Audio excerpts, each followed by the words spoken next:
So you get your Pokemon with a great nature, but how do you maximize its potential? Hey guys, what's going on? Sir Squire here, and welcome back to my Pokemon Sun and Moon competitive battling tutorial series. Now, just as a little bit of a forewarning here, this series is meant for people that are just coming back to the metagame after a long break, or an intro for people that are interested in coming back from scratch. So if you're competitively savvy already, don't feel like you're having your intelligence insulted, but this is more a place for you to use as a reference, or a place for you to help other people grow their competitive battling skills in the comment section. So please don't hesitate to leave a thumbs up or a comment below to help other people out if you want to correct me, add something to what I'm saying, or answer a question. Feel free to do so. That's totally fine. But what we're talking about today is a little bit of an addition to what we talked about last time, which was natures. Natures are essential to competitive Pokemon, and this is something that's just as essential. This is EVs, not Eevee. They're EVs. It's a joke that every competitive player makes almost immediately after finding out about EVs, but that's okay. EVs are essentially competitive points that get added to your Pokemon every time you defeat a Pokemon. That's like the easiest way I can describe it to you, and the easiest way I can lay it out for you is like this. You notice that you could have a level 10 Zigzagoon, right? You can have one, and you could find a level 10 Zigzagoon in the wild, right? And you'll notice that your Zigzagoon is always stronger than the level 10 Zigzagoon you're fighting.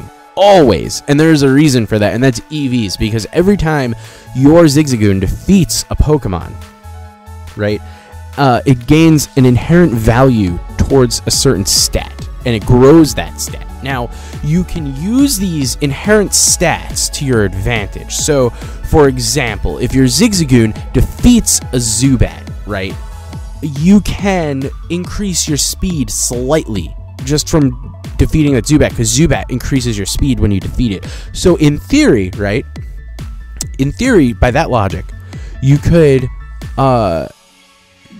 breed a Zigzagoon, right, like just a fresh level 1 Zigzagoon. You could bring it to a cave where there's nothing but Zubats, and you could just kill infinite amounts of Zubats and just have nothing but speed, right? In theory, you can do that. The thing is, with Pokemon, there's a cap, right? They put like a cap of how many point stats you can give to a certain like area of your Pokemon. So the way that they work is you can give 252 to one stat. You can give 252 to another stat, and then you can give 4 to one stat, and then in the middle you're going to lose a couple, but that's okay. That's not really what we're talking about here. The point is what you're going to use. So, you remember last time I talked about natures. So, if you didn't see the natures one, definitely go back and watch the natures one. But if you saw the natures video that I made, you'll know that based off of base stats, we know that there are certain areas that Pokemon are inherently good in and certain areas that they're bad in. And our job as competitive trainers is not to enhance their bad stats, but instead to increase their good stats to be the best they can be and build around that Pokemon with other Pokemon that balance it out with their missing stats. So, that being said, let's go back to our Jolteon example that we used a few days ago. Jolteon, right, has very good special attack and very good speed. So let's say you took that Jolteon and maybe you've had it for a while, right? Maybe you've had this Jolteon for an entire playthrough. Maybe it's like level 53 or something like that. And maybe it just happens to have a good nature. Maybe it's just timid. Well, you can breed that nature down with an item called an Everstone. So I'm pretty sure everyone at this point knows that Dittos can breed with pretty much anything, right? Everyone knows that. There's memes all over the internet about it. It's a whole joke. Dittos can breed with pretty much anything. So you breed your Jolteon with a Ditto. Have your Jolteon hold an Everstone, and every single Eevee that pops out of that Ditto, that baby mama Ditto, will have the same nature. So if you have a timid nature Jolteon and you breed it, you will get timid natured Eevees. You just need one. We're not talking about other stuff just yet, because we will say that, yeah, there's other stuff that will go into this, but we will talk about that stuff later. To me, that stuff's still very much up in the air, and still kind of unsure because of the way Pokemon Sun and Moon is laid out. I don't really want to go too deep into IVs just yet. So we're going to talk specifically about EVs. If you need to breed a nature, you only need one egg to do it. You just breed that one egg and you hatch it, and then you'll have a level 1 EV with timid nature, and that's all you'll need, right? So you'll have your blank slate. That EV cannot gain a single experience point. You cannot have it in battle. Turn your experience share off until you get to the area you want to go to, and that is it. Now, there are other things that help increase EV points, like the vitamins, like carbos, proteins, zincs.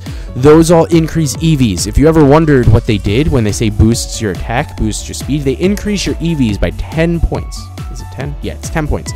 And you can add up to 10 of those to 2 of your stats. So they will increase you by 200 EVs right away. If you add, for example, 10 carbos to your Jolteon, it would, in theory, increase your speed EVs already to 100. Before you even started, you would have 100 EVs in speed, which is great news because it cuts your time basically in half.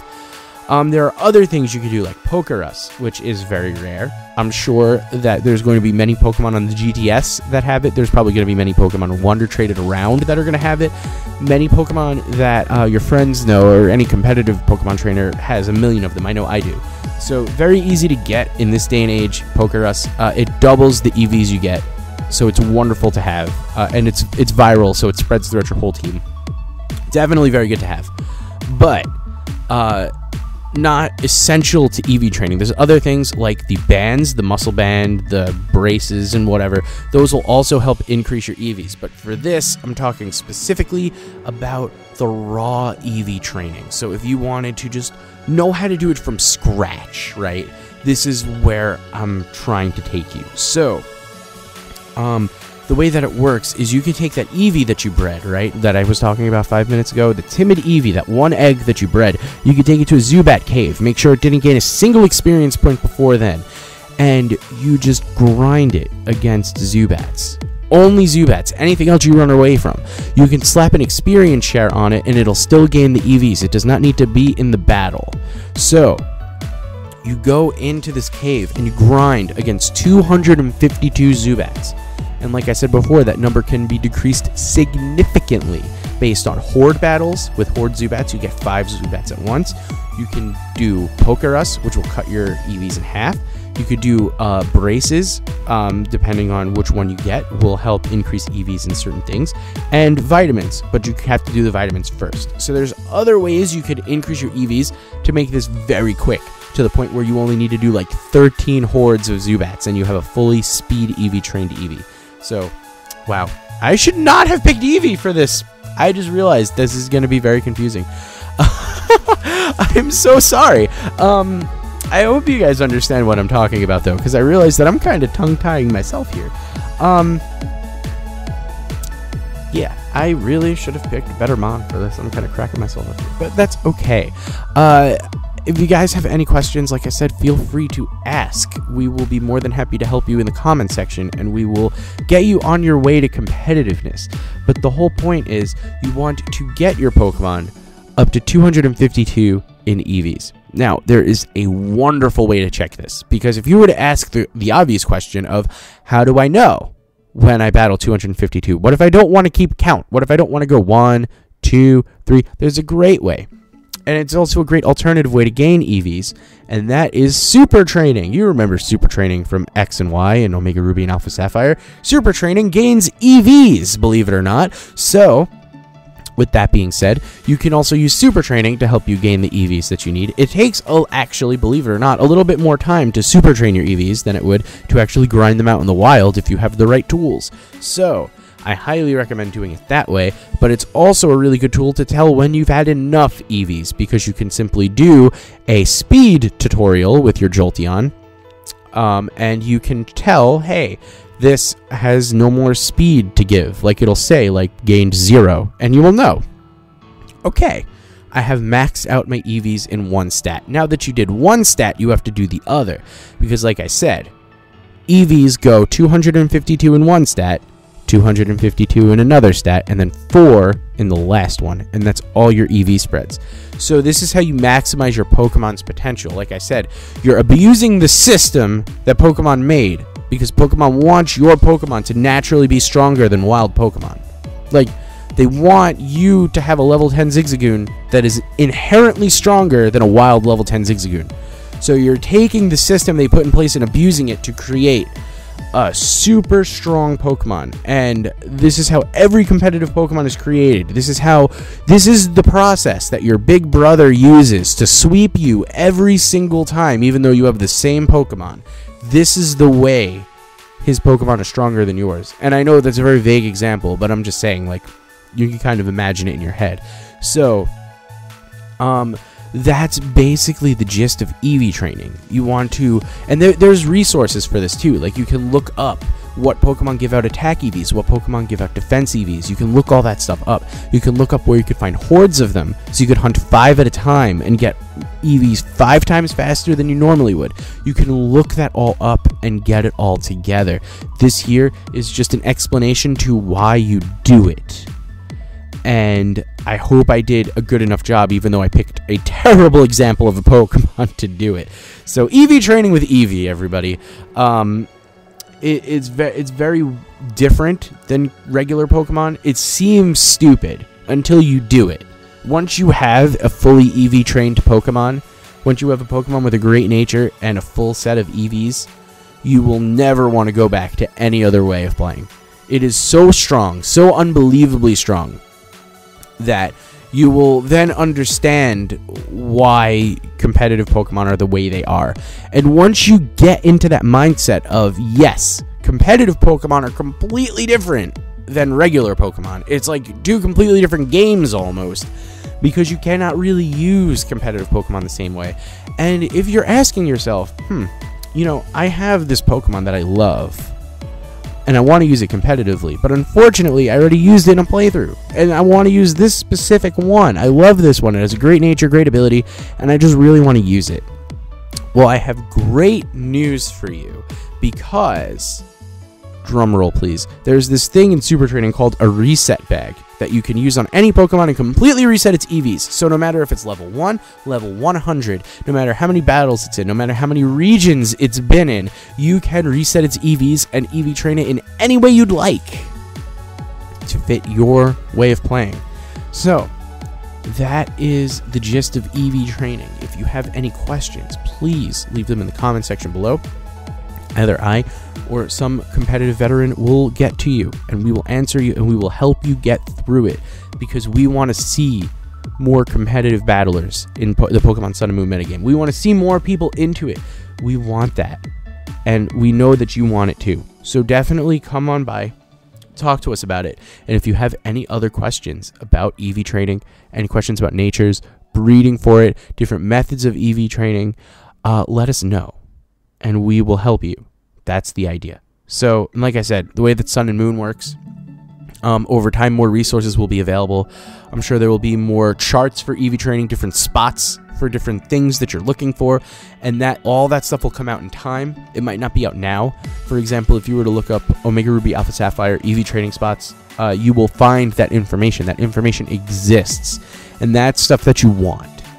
That's the stuff that you're looking for that can really help you become a great competitive trainer. And if all else fails, you can definitely check out the 2 main battle resourcing pages of Smogon University and Nugget Bridge. Nugget Bridge is VGC. We didn't really go into VGC that much yet. We will. I didn't really talk about Smogon that much neither. I'm just using Smogon as the definitive example for now. But if you're confused as to the difference, just think of Smogon as one-on-one battling, and think of VGC as 2 versus 2 battling. That's the reason I'm using Smogon as the main example, because 1 versus 1 battling is a little bit easier of a concept to grasp if you're just getting into competitive Pokemon, as opposed to 2 versus 2 battling, where there's a lot more going on. There's a lot more mind games, definitely a lot more knowledge of the metagame that goes into VGC that you're going to need to know beforehand. So we will be getting into VGC. We will be getting into the different rules of VGC and how it used to be, and what it is now. We will get into all that, but just for this mind frame of a tutorial, if you have any questions on, you know, anything, please don't hesitate. Besides that, yeah, I guess we're done here today. So The next episode, I'm not too sure what it's going to be on just yet, but it will be on something very specific into creating your Pokemon. Maybe not quite yet team building, maybe not quite yet IVs, because as Sun and Moon shake out, I want to actually experience the system of IV changing myself, because I know there's a way to change IVs in Sun and Moon, and I really want to experience that myself before I really create a video thing about it. But maybe I'll do the way that IVs have always been kind of thing, because IVs have always been a very confusing aspect of Pokemon. So maybe next week I will delve a little bit more into IV breeding and training and what exactly IVs are and what they were and what they are now. So that's where I think we're going to end off here. So definitely leave a thumbs up. Definitely comment if you have any questions or anything you want to add to the conversation. And I will see you guys next time.